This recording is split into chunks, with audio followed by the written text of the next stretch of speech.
Cigarette ಪ್ರಿಯರು ಈ ಸುದ್ದಿಯನ್ನ ಗಮನವಿಟ್ಟು ಕೇಳಬೇಕು. ಇನ್ನು ಮುಂದೆ ಎಲ್ಲಂದ್ರಲ್ಲಿ ಸಿಗರೇಟ್ ಸೇದೋಕ್ ಮುಂದಾದ್ರೆ ದಂಡ ಬೀಳೋದು ಫಿಕ್ಸ್. ಯಾಕಂದ್ರೆ ಇವತ್ತು ಸದನದ ಕಲಾಪದಲ್ಲಿ ಸಾರ್ವಜನಿಕ ಸ್ಥಳಗಳಲ್ಲಿ ಧೂಮಪಾನವನ್ನ ನಿಷೇಧಿಸುವ ಕಾಯ್ದೆಗೆ ಅಂಗೀಕಾರ ಸಿಕ್ಕಿದೆ. ಇನ್ನು ಮುಂದೆ ಸಾರ್ವಜನಿಕ ಸ್ಥಳಗಳಲ್ಲಿ ಸಿಗರೇಟ್ ಸೇದಿದ್ರೆ 1,000 ರೂಪಾಯಿ ದಂಡ ಫಿಕ್ಸ್. ವಿಧಾನಸಭೆಯಲ್ಲಿ ಇವತ್ತು ಇದಕ್ಕೆ ಸಂಬಂಧಪಟ್ಟಂತೆ ವಿಧೇಯಕ ಮಂಡನೆ ಮಾಡಿ ಪಾಸ್ ಕೂಡ ಆಗಿದೆ.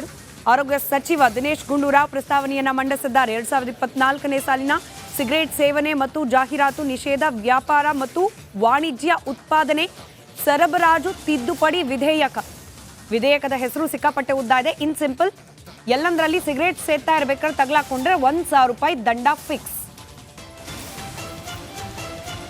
ಸಿಗರೇಟ್ಗಳನ್ನು ಸಾರ್ವಜನಿಕ ಸ್ಥಳಗಳಲ್ಲಿ ಸೇದಬಾರದು ಅಂತ ಇದೆ. ಆದರೆ ಈ ಹುಕ್ಕಾ ಬಾರು ಕೂಡ ಅದರಲ್ಲೂ ತಂಬಾಕುವನ್ನು ಉಪಯೋಗ ಮಾಡ್ತಕ್ಕಂಥದ್ದು ಇರ್ತದೆ, ನಿಕೋಟಿನ್ ಉಪಯೋಗ ಮಾಡುವಂಥದ್ದು ಇರ್ತದೆ, ಮತ್ತು ಅದ್ರ ಜೊತೆಯಲ್ಲಿ ಬೇರೆ ಬೇರೆ ಪದಾರ್ಥಗಳನ್ನು ಕೂಡ ಉಪಯೋಗ ಮಾಡ್ತಕ್ಕಂಥ ಅವಕಾಶಗಳಿರ್ತದೆ. ಬೇರೆ ಬೇರೆ ನಾರ್ಕೋಟಿಕ್ಸ್ ಅಂತ ಏನು ಹೇಳ್ತೀವಿ ಅದನ್ನು ಕೂಡ ಅದರ ಅಳವಡಿಸುವಂಥದ್ದು ಅವಕಾಶಗಳಿರ್ತದೆ, ಮತ್ತು ಅದನ್ನು ನಿಯಂತ್ರಣ ಮಾಡೋದು ಕೂಡ ಬಹಳ ಕಷ್ಟ. ಸೊ ಅನೇಕ ಬಾರ್ಗಳಲ್ಲಿ ಮತ್ತು ರೆಸ್ಟೋರೆಂಟ್ಗಳಲ್ಲಿ ಈ ಹುಕ್ಕಾ ಬಾರ್ಗಳು ಓಪನ್ ಮಾಡಿದ್ದಾರೆ.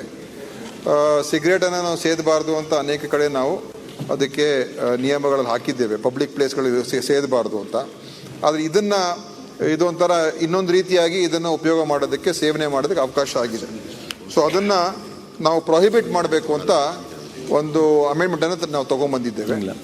ಅದನ್ನು ಯಾವುದೇ ಈ ರೀತಿಯಾದಂಥ ಹುಕ್ಕಾ ಬಾರ್ಗಳು, ಯಾವುದೇ ಬಾರ್ ಇರ್ಬೋದು, ರೆಸ್ಟೋರೆಂಟ್ ಇರ್ಬೋದು, ಅಥವಾ ಯಾವುದೇ ಆ ರೀತಿಯಾದಂಥ ಒಂದು ಸೇವೆ ನೀಡ್ತಕ್ಕಂಥ ವ್ಯವಸ್ಥೆ ಇರ್ಬೋದು, ಅಲ್ಲಿ ಇದಕ್ಕೆ ನಿಷೇಧವನ್ನು ಮಾಡ್ತಕ್ಕಂಥದ್ದಕ್ಕೆ ಮಾಡಿದ್ದೀವಿ.